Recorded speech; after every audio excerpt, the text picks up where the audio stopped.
not sure. I don't buy for a minute that he's going to prison without getting out of here somewhere and stashing $2 billion or whatever. I think he has that kind of power, meaning Sean himself. But remember, it goes a lot deeper than that. Shannon Sharpe says he's temporarily stepping away from ESPN in the wake of a $50 million lawsuit accusing him of rape. A woman filed suit against Sharpe on Sunday, accusing him of raping her twice. The curtain has been pulled back on a world most of us could only imagine in tabloid whispers and vague rumors. Shannon Sharpe, the celebrated Hall of Famer and media icon, has found himself at the center of a scandal so sprawling, so layered in intrigue, that it feels like the plot of a Hollywood thriller. But this isn't fiction. This is real life, messy, unrelenting, and far more shocking than anyone could have anticipated. And the revelations start with a man who knows the shadowy corners of celebrity life better than most. Shannon's former bodyguard. You are literally, it's an unhealthy space. And so eventually you're going to go too far, you know? Who knows what happened to Philip? Who knows what he had to do in order to get to where he was at? There's a lot of things that people do that end up sitting and they can't get over it. And they got to keep getting high, hoping to get it out of their head, you know? But when you lose your man card. Now let's talk about the footage. When Shannon's ex-bodyguard, Saka Zumba, took to social media to drop a bombshell, the internet practically imploded.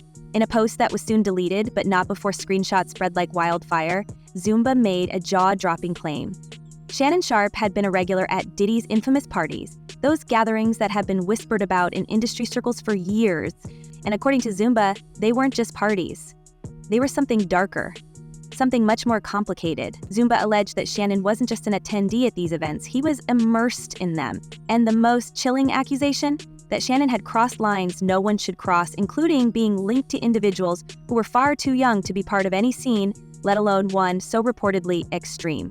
The bodyguard's claims were as specific as they were explosive, pointing to a particular incident where Shannon allegedly met a 17-year-old at one of these get-togethers. That single tweet, cryptic but packed with implications, was enough to ignite a firestorm. FNDA, that Ninja Shannon met his 304 at a Diddy party when she was 17, the post read. The tweet disappeared almost as quickly as it appeared, but the damage was done. Screenshots circulated, discussions erupted, and suddenly whispers about those notorious gatherings became shouts. But let's zoom out for a moment. Diddy's parties. What exactly were they? For years, they've been described as glamorous, exclusive, and shrouded in secrecy. But recent revelations suggest they were something altogether more sinister. Those who've dared to speak up have painted a picture of events that were less about music execs networking and more about power, control, and exploitation. The so-called freak-offs, as they were known, were reportedly orchestrated spectacles involving high-profile guests and, allegedly, orchestrated performances that pushed moral boundaries to their limits.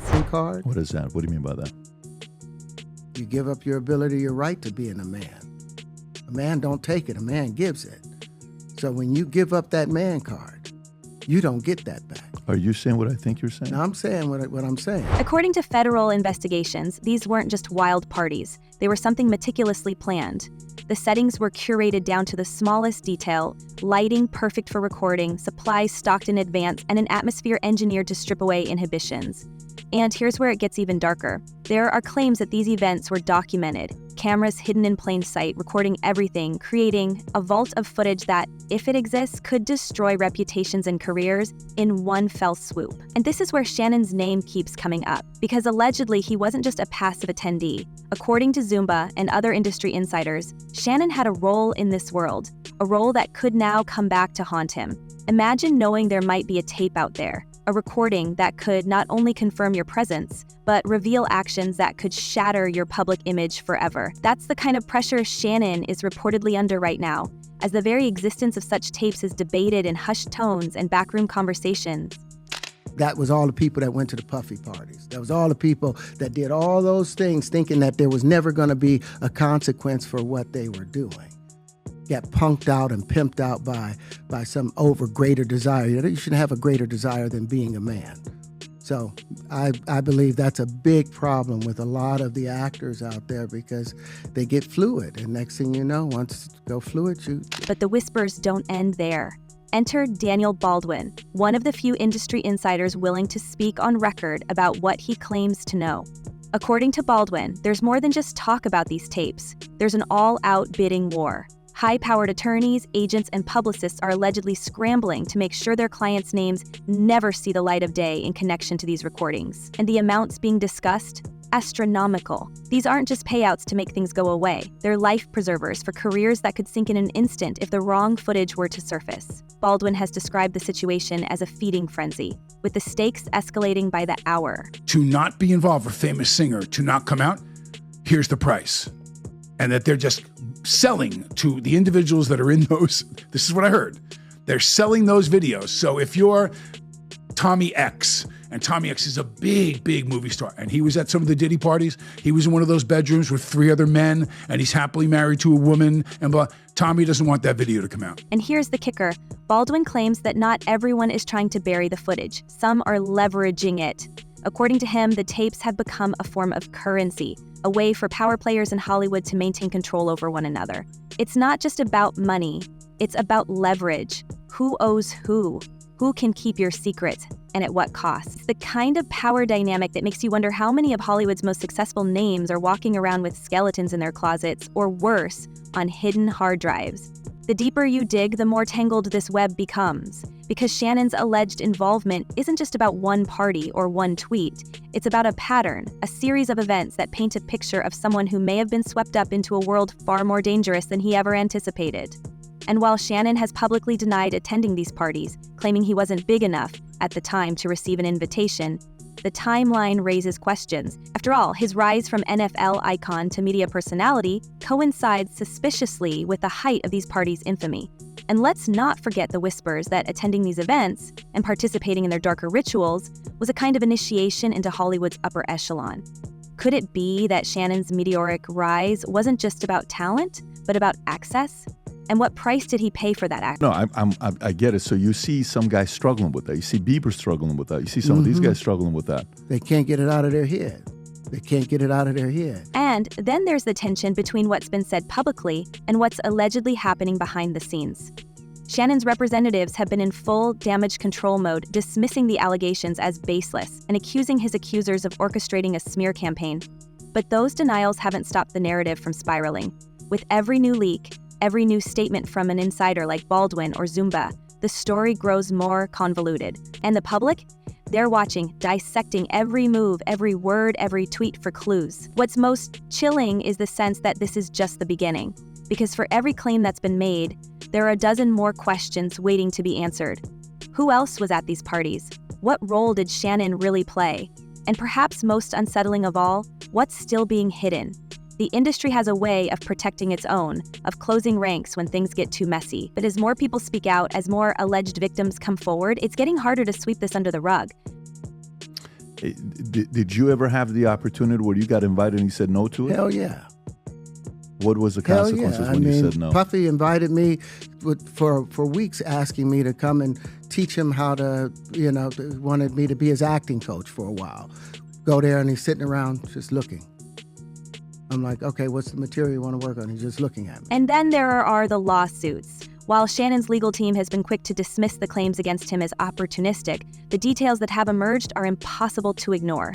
The accusations aren't just about inappropriate behavior. They're about control, manipulation, and a pattern of actions that, if proven true, could redefine how we see not just Shannon, but the entire ecosystem of power and privilege he operates within. This isn't just a scandal, it's a reckoning. And with every new revelation, the stakes get higher, the questions more urgent. What happens when the tapes surface?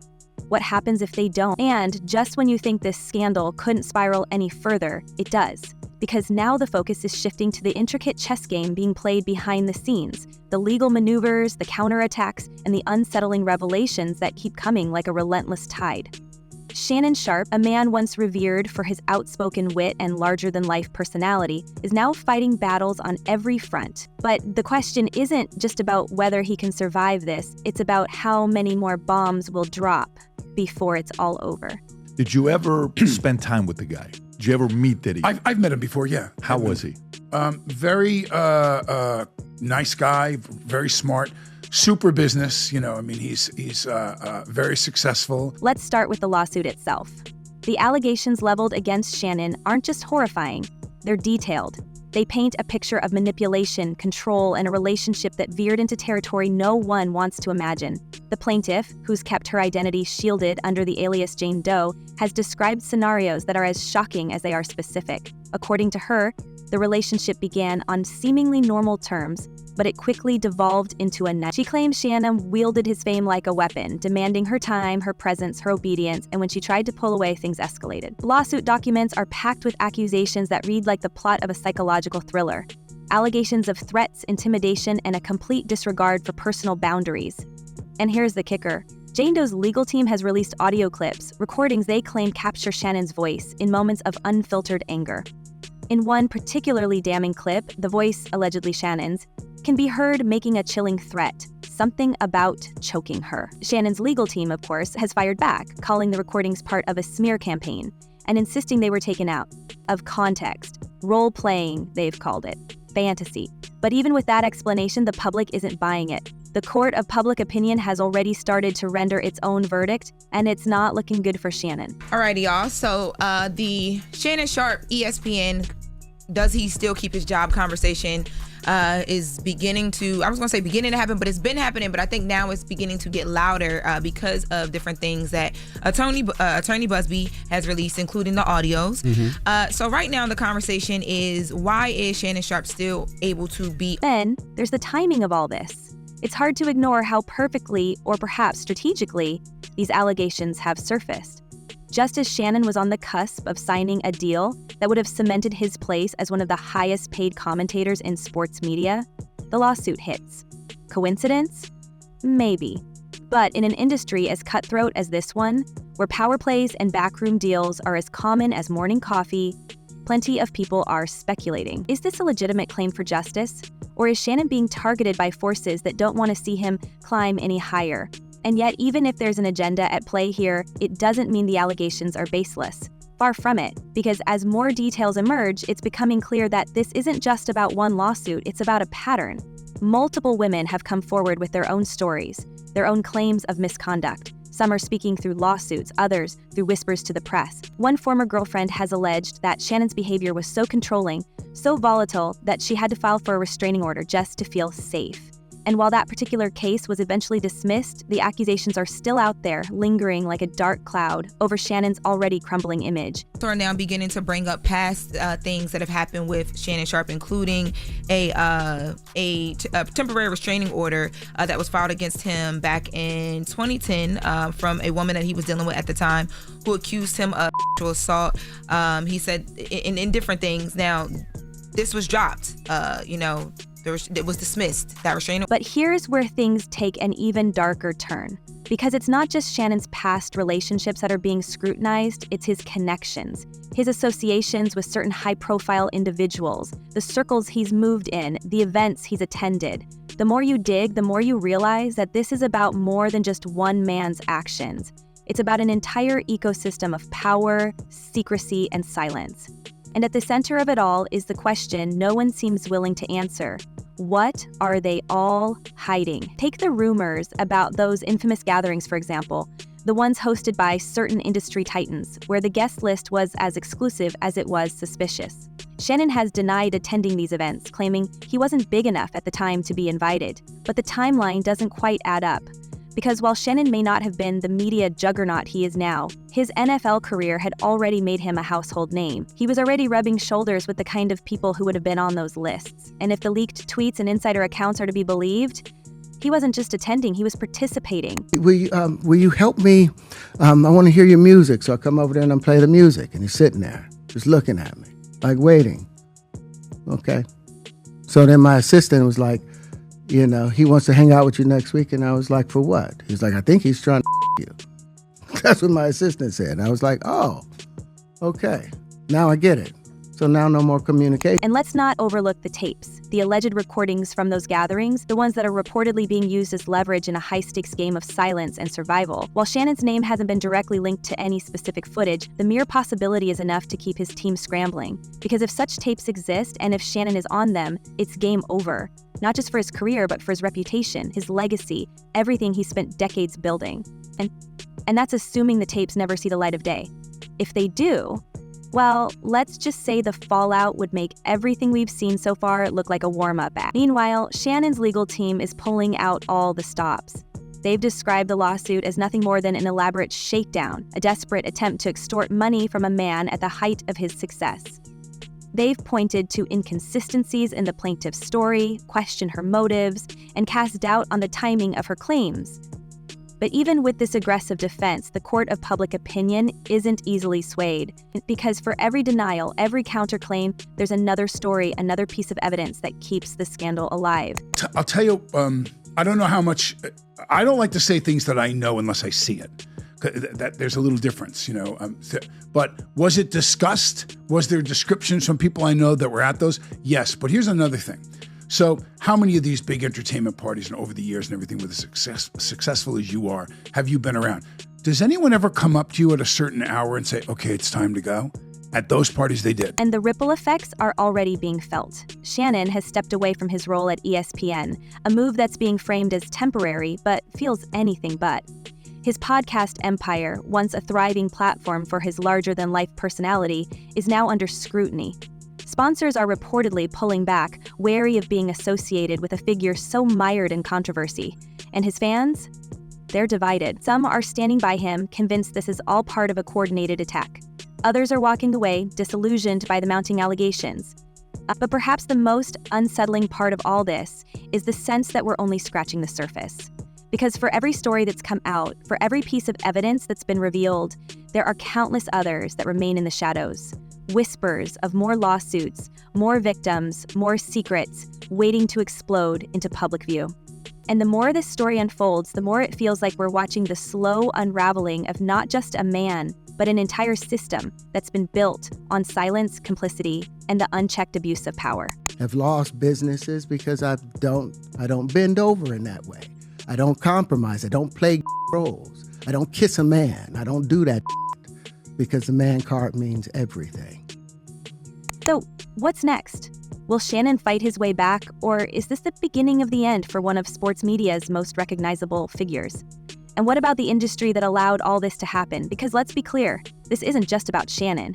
It's about the culture that enabled him, the power structures that protected him, and the countless others who are still living in the shadows, waiting for their own stories to be told. Let us know what you think down below. Is this a takedown, a reckoning, or something even more sinister? Who's really calling the shots here? Drop your thoughts in the comments, and we'll catch you in the next one. Stay tuned, this story is far from over.